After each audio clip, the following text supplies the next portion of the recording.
With me today from Miami is Anshul, Vice President, Energy Strategy and Decarbonisation at Norwegian Cruise Line Holdings. Anshul is a maritime executive with more than 20 years of experience in strategic leadership and technical roles, scaling sustainable business solutions and creating a multidimensional framework to accelerate innovation and change. Anshul is celebrated for new ways of thinking, challenging old ideas, and building mutually benefiting partnerships. And before NCL, he spearheaded the global fleet optimization and decarbonization strategy as an associate vice president with Royal Caribbean Group, where he led their energy, asset, and program management for all of the 5 cruise brands under the group's umbrella. Anshul, it's so nice to have you in the studio with us today. Thank you very much, Birgit, and I must commend this brilliant initiative that you've started within the maritime industry. So kudos to that, and thank you very much. I feel privileged to be part of this podcast series. And we are so excited to get to dive into your very dedicated background and also some quite cool and open ideas moving through this episode. And I wanted to make this a little bit personal while also checking in on the NCL targets and starting by introducing the company and the pioneer commitment. Can you share a bit with us about NCL's key targets, but also let us in on your own personal commitment as a cruise pioneer with high-level targets towards a clean, waste-free, nature-friendly cruise industry, building the competitive edge for a future-proof industry onwards? Absolutely. So NCLH, Norwegian Cruise Line Holding, has 3 main brands: Norwegian Cruise Lines, Oceania, and Regent 7 Sea Cruises. And we have this program, the environmental program called Sail and Sustain. And basically, the fundamental of Sail and Sustain program is to ensure that we deliver the vacations to all our guests, but in a responsible way.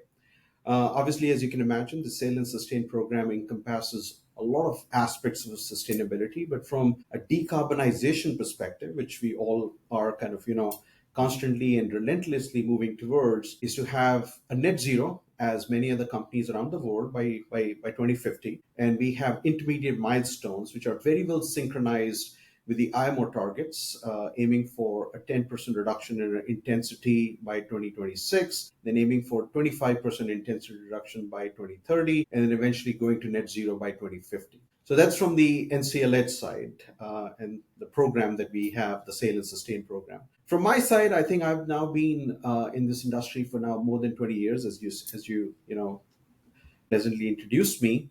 And obviously, I've been on both the shipboard side as well as on the shore side. And my personal aim is that how can we challenge the status quo within the industry and have some bold visionary ideas to make this industry really kind of, achieve all the goals and targets that we have in terms of decarbonization and broader sustainability aspects. So I think over the last 10 years that I've been, or actually 10 plus years that I've been here on the shore side, I've been pushing the boundaries and targets that how do we enhance the energy efficiency on our fleet and how do we cut the energy waste? Because I believe, enhancing the energy efficiency is the first fuel towards the transitions of the bigger goals and targets that we have. And obviously now with all the regulatory environment that is changing, we obviously need to think big. We need to obviously, achieve those incremental improvements, but also aim for those radical improvements that the industry is very much in need of if you compare ourselves to the aviation and the automobile industry. So again, challenging the status quo, thinking big, thinking bold, leveraging data and machine learning and AI into the shipping industry, and achieving ultimately the decarbonization and net zero goals by 2050. A great starting point for the next question that I prepared for you, Anshul. To achieve this kind of change from the inside, but also looking towards other industries, I would like to dive in with you a little bit more about the potentials, the untapped potentials of power coupling large corporate players like yourself and the world of startups and smaller innovators. And I want to hear a bit about your perspectives on, the optimal dynamics of how we can work with this power coupling. Because obviously you as a group have amazing resources, great opportunities to make change. And then there are also some capabilities that typically are stronger with small and nimble startups and brand new companies. So can you share with me, what you consider yourself as kind of those optimal cases of power coupling, and what can you bring to the table, and what is it that you need from small stakeholders? Well, that's a very interesting terminology of called power coupling, and I think in any couple format, you need to identify the mutual win, the mutually benefiting relationship between the two partners or multiple partners as you engage in that process. I think no single entity, no single company, no single country can achieve the kind of challenges on its own. I think especially when it comes to decarbonization of the industry, especially for a very hard to abate sector like shipping, it's going to be very difficult for any single company to find all the solutions by itself. So certainly we need to partner. Collaboration is the key. Communication is the key. But obviously the industry is also very limited, right? It's a very small industry compared to the other sectors which are outside our kind of domain of maritime, what we call as maritime. I certainly believe that obviously we are making all these incremental improvements with our partners, but I certainly believe there is a lot of potential outside the industry. There are a lot of ideas that we can cross pollinate and bring some of those ideas within our industry. Now, you asked me about the power coupling and what is the most optimal dynamic. I think we must realize as an industry that we have to also go out and communicate with these small startups, where we have to make them understand that what are the challenges as an industry we are facing. They may have a brilliant idea, and they may even have a solution which is probably working on land-based solutions, but they may not have an idea that how to kind of have an application on board a vessel. And sometimes I refer to as the marinization of the great idea that is already being levied on the land-based solution. Similarly, on the startup side, obviously they need to also show an intent. They also need to be ready to be bold and be part of this challenge, to associate themselves with the maritime industry. So I think in a sense, both the parties need to come together. We need to obviously share all our challenges and opportunities. They need to learn from us, and they need to be ready enough to be agile and move quickly enough to achieve some of these successes together.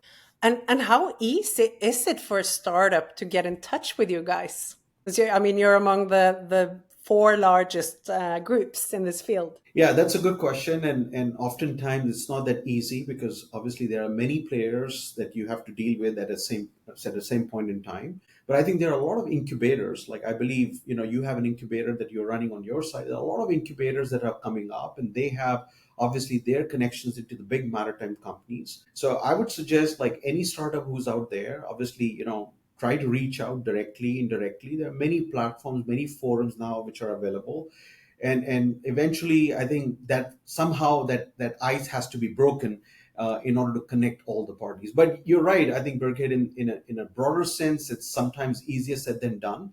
But I certainly believe, if you really believe in your technology, and mind you, I'm like, most of the maritime companies are now even actively seeking to be partners of such incubators, because they know that's where most of the talent is actually coming to. So obviously it's sometimes very difficult to identify a needle in a haystack, and neither we're not going to be going out and going to every single startup. But I think there are many numerous platforms and incubators which are available as of today, where some of these startups, or many of these startups, can associate themselves, and somehow, if the technology has a value proposition, certainly bubble up to the maritime company or an entity, for sure. And of course, for these startups, it's so important to know, where are the pain points, where are the issues that the big corporates needs their help of solving. So I wanted to also tune in and hear from you, if you can share a bit about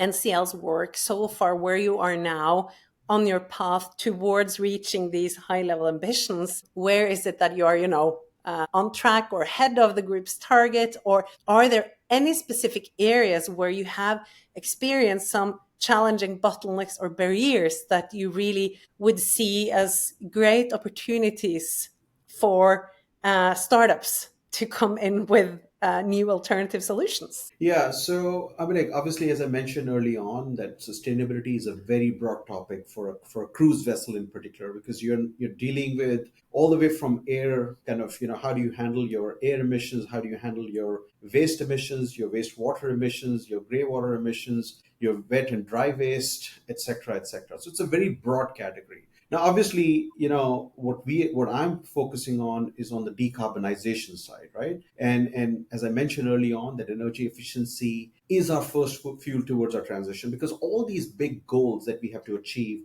are only possible through future low carbon alternatives. I mean, obviously, you can keep enhancing the energy efficiency of our fleet, but you're not going to hit those targets till the time you basically incorporate all these new future fuels and future technologies. So I think the industry, or the sector, cruising sector in particular, is slowly but surely ushering into an era of hybridization. We're going to see multi fuels across different sectors. We're going to see different technologies and so on and so forth. I think in short to medium term, our focus now is on technologies that enhance our energy efficiency and cut our energy waste. So there's a lot of potential, a lot of solutions out there which are working very well on a land-based solutions or on land-based applications, which can be, somewhat brought into the maritime application. There are already many, but there are many more new innovative ideas that are coming, and that's not just purely from a hardware perspective. It could also be from a software, from a data and digitalization perspective, machine learning, AI, and all those different elements, right? If you ask me about the bottlenecks, I think the bottlenecks are, again, the fuels. Right now, all the regulations and the technology, the supply, they're not synchronized. The regulations are somewhat 10 steps ahead of what is available right now. I think now, with all these increasing regulations in the taxonomy, there's a lot of money that is being collected within Europe and elsewhere around the world, and we hope to see some of that coming also through the IMO very soon.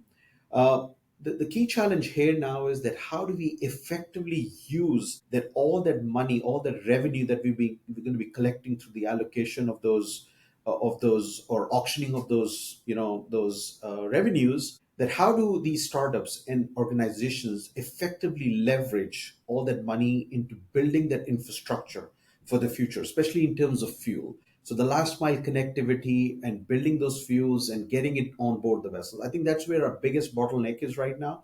We may be ready by 2028, 2029, but the big challenge is where we're going to find all that biofuel and the green fuels and the e-fuels.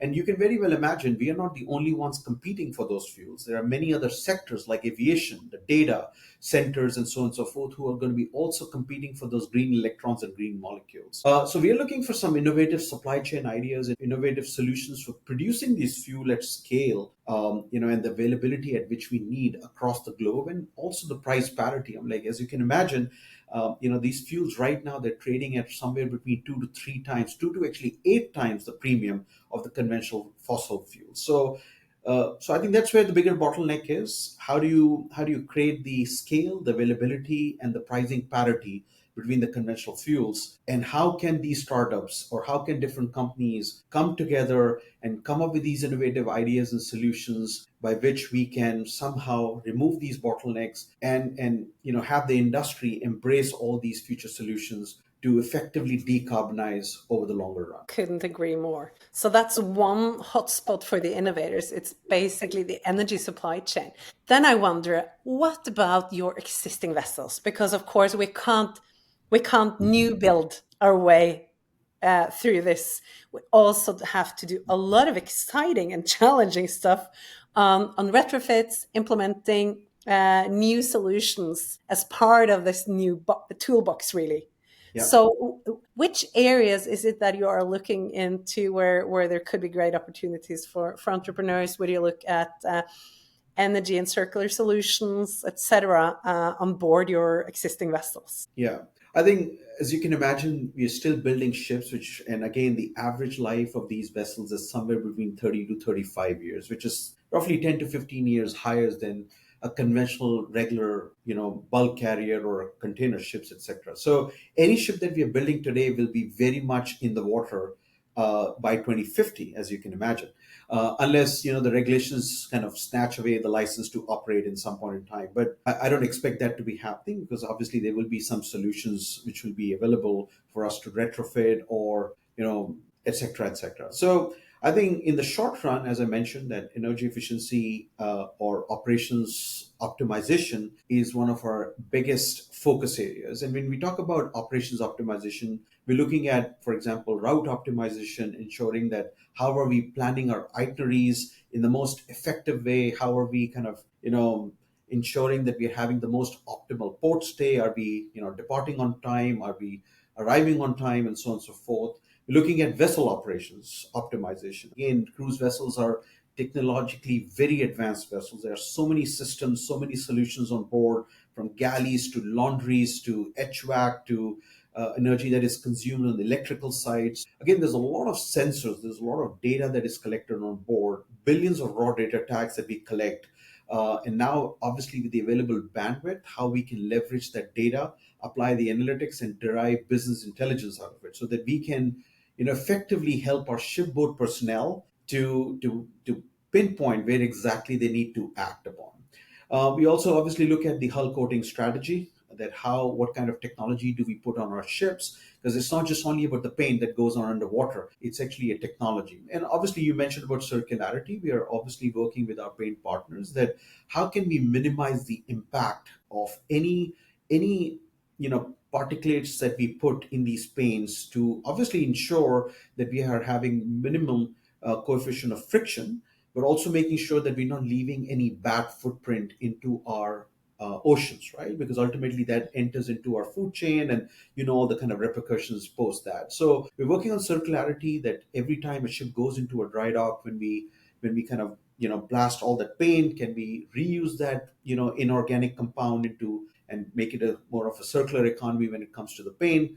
Obviously, on the energy retrofit sides, I mean, like, there's a lot of potential over there, from HVAC to electricals to hydrodynamics, and we are constantly looking for new ideas. And believe me, it's just never ending. And we are seeing so many solutions that are emerging now, and we expect to see them growing and growing. Obviously, then there are other aspects about shore power, and other aspects which obviously we do our level best to make sure that our fleet is capable and ready to be able to plug in. But I think right now the challenge is more on the shore side, that how many ports are ready with the shore power connection, and more importantly, if they're ready with the shore power connection, what's the energy mix that they are delivering to our ships. Mm. It's quite a complex topic, and it's also interesting because you spent some time as an executive in residence with Oceans Exchange, which is, I think, in my opinion, really uh, probably the leading innovation competition and challenge in our industry. And so you have also been diving in a little bit deeper with startups than a lot of the other executives.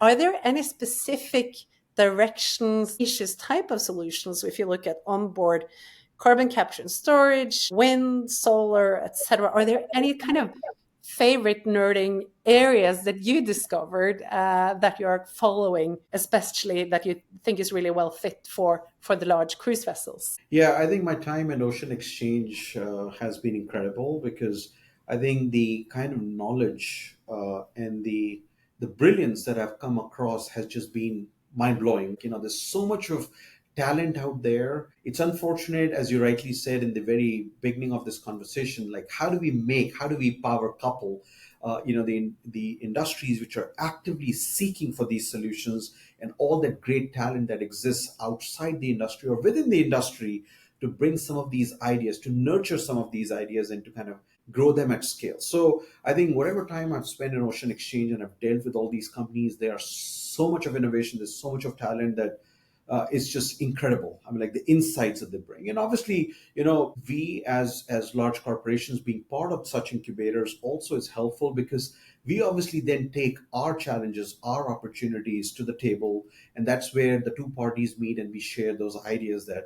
And to be very honest, I've come across many great technologies, and interestingly enough, what I've found is the that how some of these startups have been able to break down the complexity of a certain equipment, of a certain technology, and be able to still deliver, or at least envisioning to deliver exact same output, but very minimal resources, or in a smarter way, which hasn't been thought through in the industry.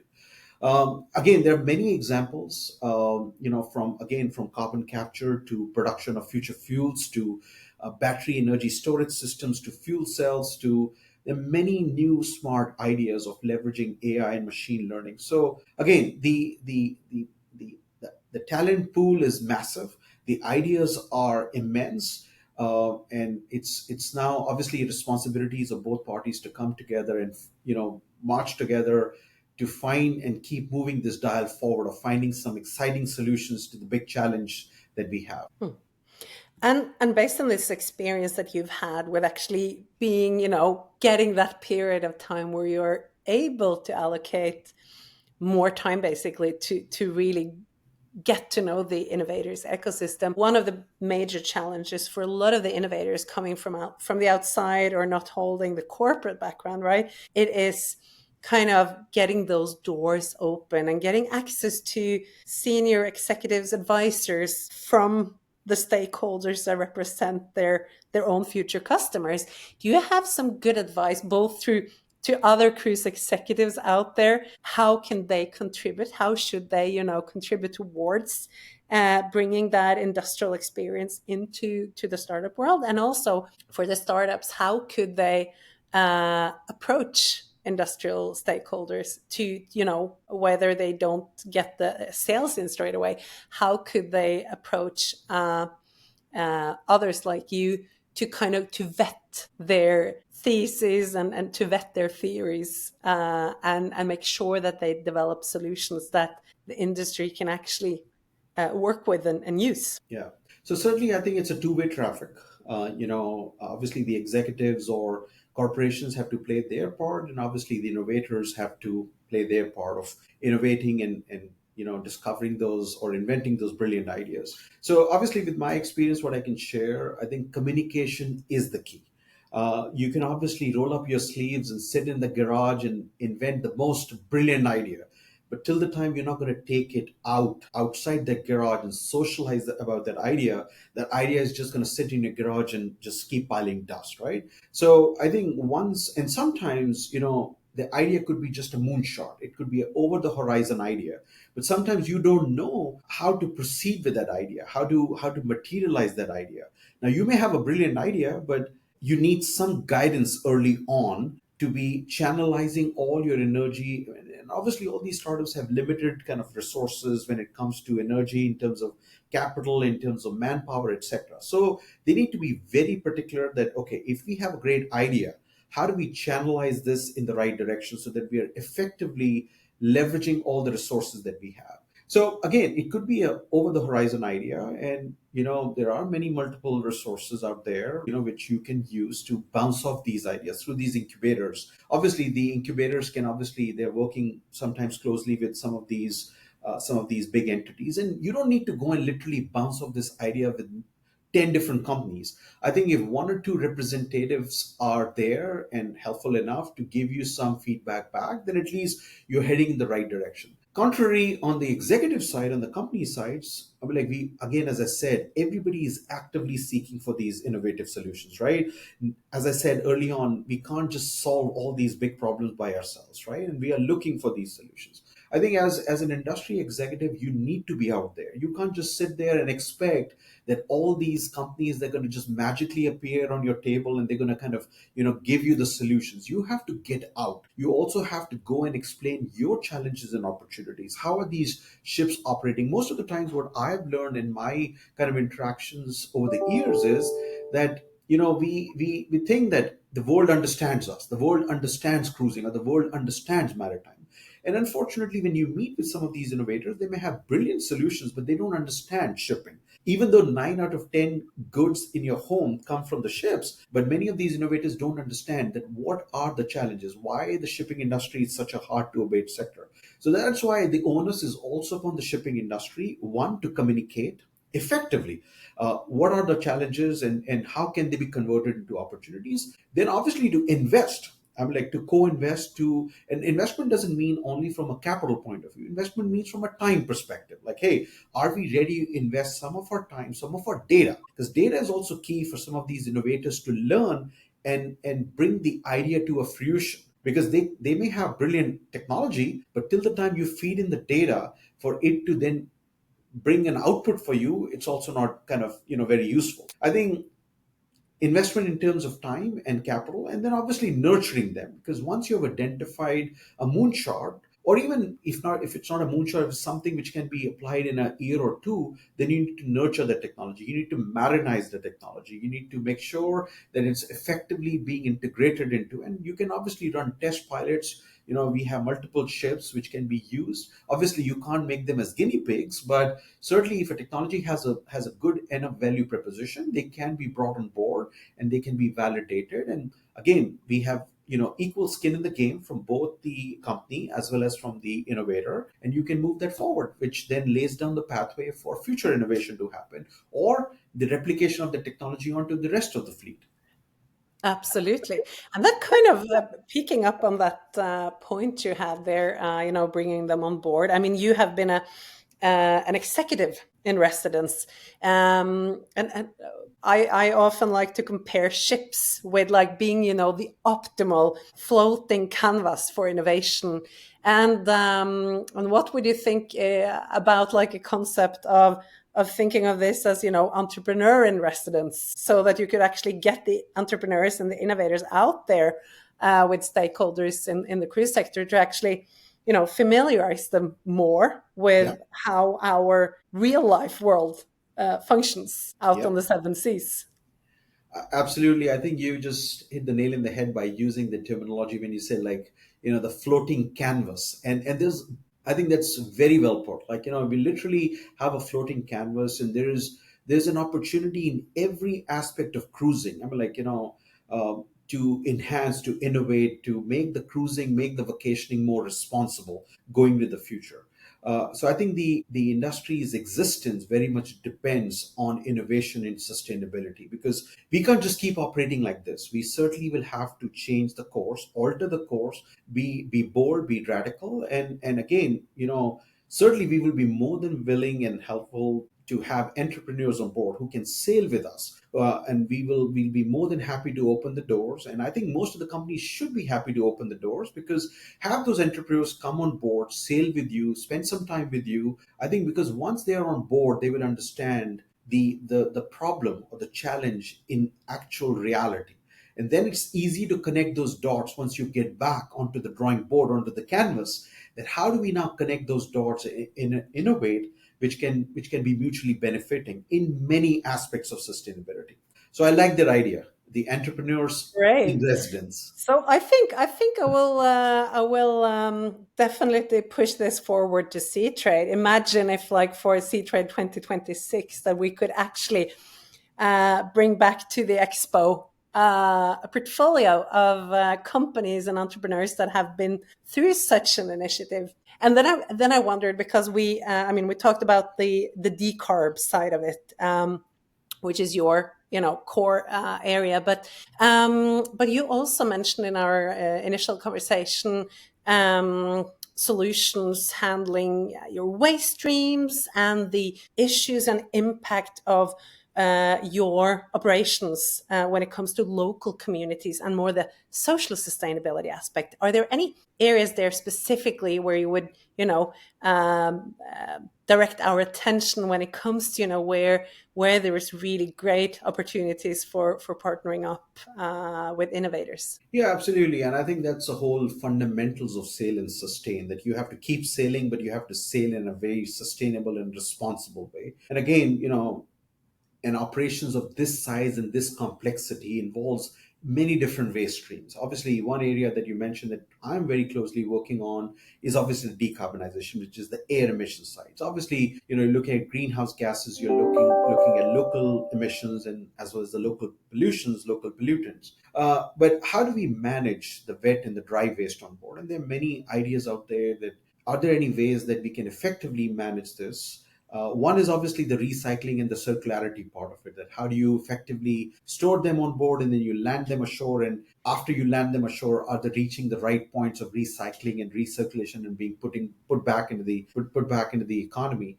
But also on board, how can we? Because again, it takes a lot of space on board to store them as well before you actually can land them. But can they be effectively be used on board? Meaning, can we generate energy from waste?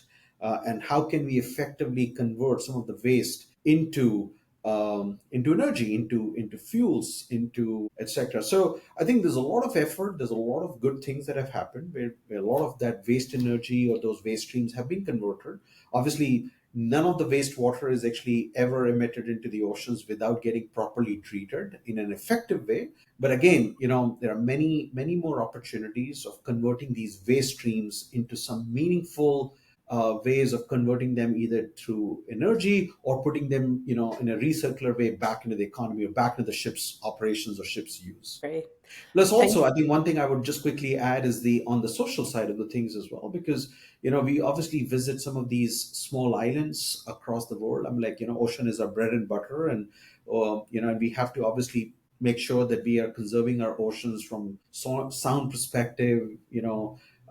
Not polluting our oceans and also not leaving any trace to all these islands that we go, and how we can contribute to the sustainability of the island, coastal resilience, and making sure that also these communities, these small communities, which actually are our extended family when we visit these different ports, that how can we also leverage our, our connections, our resources to somehow also uplift these communities in these small, developing island nations over a longer period of time. Excellent. Thank you so much, Anshul.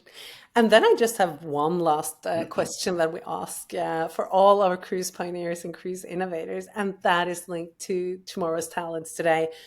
Because, of course, in this extremely complex transition phase that we are in, we really need great people on board with us, building the Yep. future of cruise.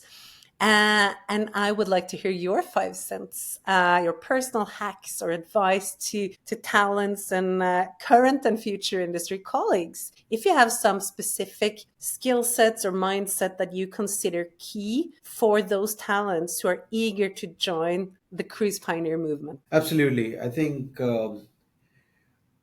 I would start by saying like it's not unfortunate, but like it's not like many often that it happens when people pass out from their Ivy League schools or some other exciting educational institutions, and they say like, yeah, we're ready for the maritime industry, because again the knowledge about shipping or maritime is very limited. But again, that also tells us there's ample opportunity out here. I mean, like these vessels are growing, are going multiple locations all over the globe. So the potential of or the scale at which you can define the future of cruising, of maritime, is immense, right?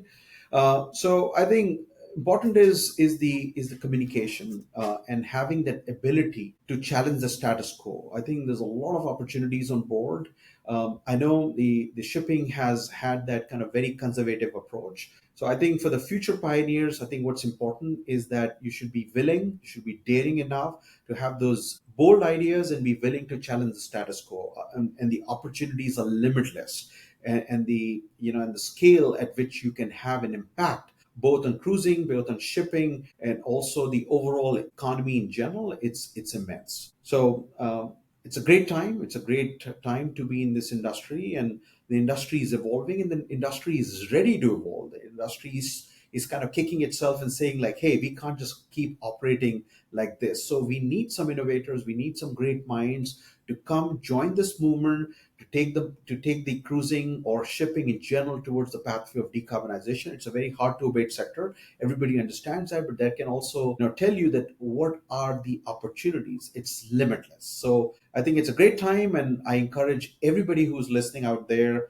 to be part of this movement and join, and you're going to leave a big impact, a big legacy for the years to come for both shipping and. Absolutely. And what a better time to be a change maker than in a time where there is a lot of big challenges to resolve. And also within an industry where you, as a one person, one human being, can actually be part of really making an international footprint. So I Absolutely. think that leaves us on a good note, and we are soon going to team up together at Sea Trade in Miami for their 40th anniversary. And Anshul, you will be part of our decarbonization panel on the safety and sustainability theater. I'm really excited for that, and I think that all innovators out there should really make sure to get in touch with you and your peers in Miami. And I want to thank you so much for joining us today and sharing your wisdom and experience and advice with us. Well, thank you very much, Birgit. Honors was mine. And again, best wishes. And we look forward to collaborate and keep moving this journey forward until we reach the destination net zero. Excellent. Thank you. All right. Thank you so much. Bye for now.